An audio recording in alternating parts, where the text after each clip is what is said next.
Mythomane, le balado, avec Thomas Hellman. Contes et légendes de la Grèce antique, en musique. Épisode 4. Apollon et Daphné.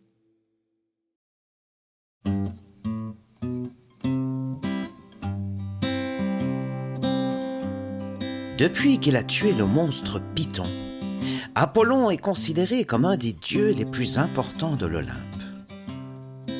Il a son propre temple à Delphes, il est vénéré de tous. Mais le problème, c'est qu'il est devenu insupportable. Prétentieux, hautain, imbu de lui-même, il se promène partout en bombant le torse et en paradant sur son épaule son arc et ses flèches. Car c'est avec elle qu'il a vaincu Python. Son arc et ses flèches sont devenus un symbole de sa puissance. Un jour, Apollon croise Eros, le fils d'Aphrodite, dieu du désir, mieux connu sous le nom de Cupidon. Cupidon a beau être un dieu important. Il a l'apparence d'un petit garçon potelé, avec des grosses joues et un visage naïf et enfantin. C'est dur de le prendre au sérieux.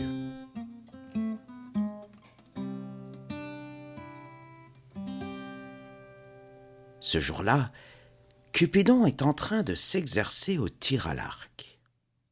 En le voyant, Apollon éclate de rire. « Oh, oh, oh, oh, oh, oh, oh. Mais que fais-tu, garçon délicat, avec ces armes puissantes? Ce ne sont pas des jouets, prends garde, tu vas te blesser, oh, oh, oh, oh, oh, oh, oh. » Il s'éloigne en riant. Cupidon est furieux. « Oh, mais quel crâneur prétentieux!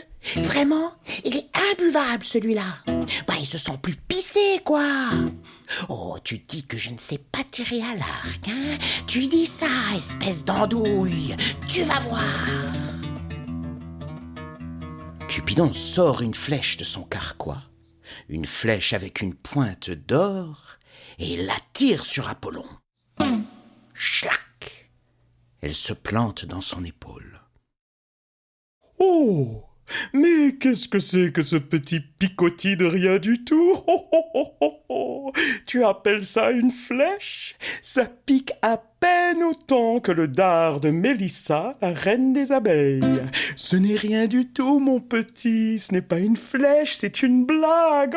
Oh, oh, oh, oh, oh, oh. Allez, gamin, retourne dans ton berceau cuver ton lait. »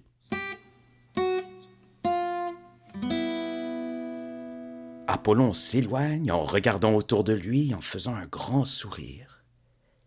Quelques instants plus tard, il croise Daphné, une nymphe de la forêt qui passait par là. Apollon est pris d'un désir foudroyant. Il se jette aux pieds de la nymphe de la forêt et s'écrie « Oh, belle nymphe des forêts, je vous aime, voulez-vous m'épouser ?» À cet instant, Cupidon, qui observe la scène de loin, décoche une flèche dans le cœur de la nymphe. Mais ce n'est pas une flèche à la pointe d'or. Celle-ci a une pointe de bronze. Et plutôt que d'inspirer l'amour, elle inspire son contraire, la révulsion. La nymphe regarde Apollon avec les yeux écarquillés de dégoût et s'écrie « Jamais de la vie! Tu me dégoûtes! Tu es répugnant! Je ne veux rien savoir de toi! » Daphné part en courant entre les arbres. Apollon s'écrie « Mais que se passe-t-il? Quel est ce mal qui m'envahit ?» Il aperçoit Cupidon au loin qui roule sur lui-même en riant aux éclats. Apollon comprend qu'il a été frappé par la flèche de l'amour et du désir. « Moi, le dieu des arts et de la raison, je suis pris au piège de la passion. Il doit bien y avoir un remède, une herbe quelconque, quelque chose qui puisse me libérer de ce poison. Après tout, je suis aussi le dieu de la guérison. Mais Apollon sait qu'il n'a pas été frappé de maladie, mais par l'amour. Et pour ce mal, il n'y a aucun remède. Il se met à courir dans la forêt à la poursuite de Daphné. « Daphné, Daphné, attendez-moi, je vous aime !»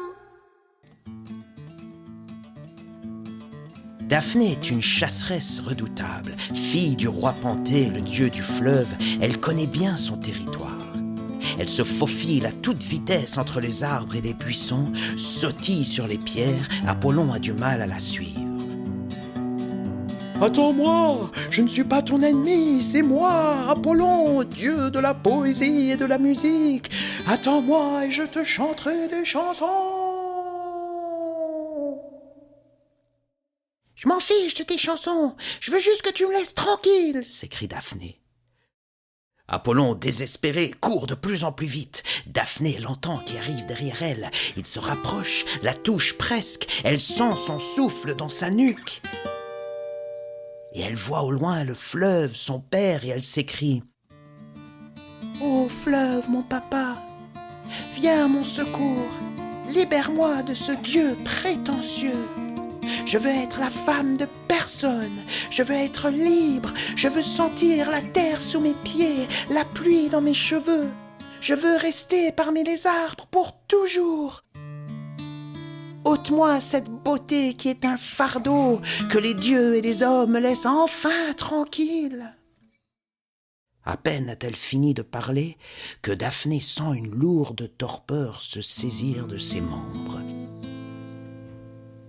Ses pieds s'ancrent dans la terre, sa poitrine délicate s'entoure d'écorce, ses bras s'étirent et se transforment en branches, sa chevelure devient feuillage qui s'ouvre sur le soleil.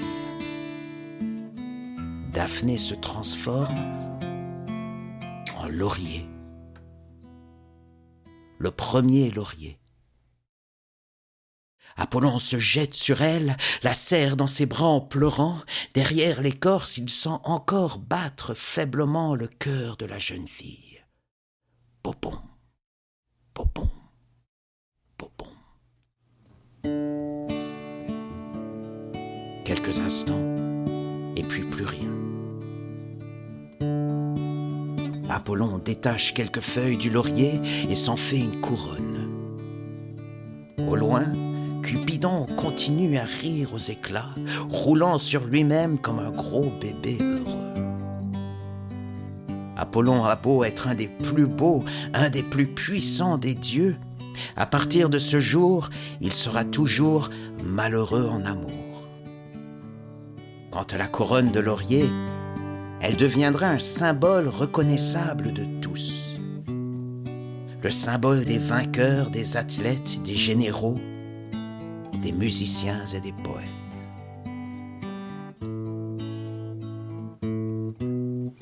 Hear the lonesome whippoorwill.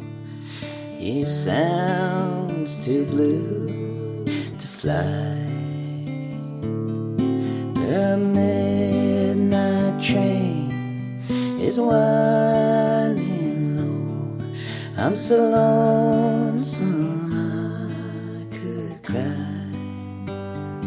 The midnight train is winding low. I'm so lonesome I could cry.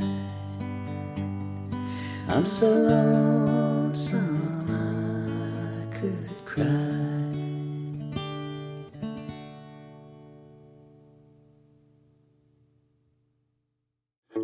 C'était Mythomane, le balado. Épisode 4, Apollon et Daphné. Mixage, montage et musique du générique, Olaf Gundel. Narration et conseillère à la réalisation, Evelyne Charuet.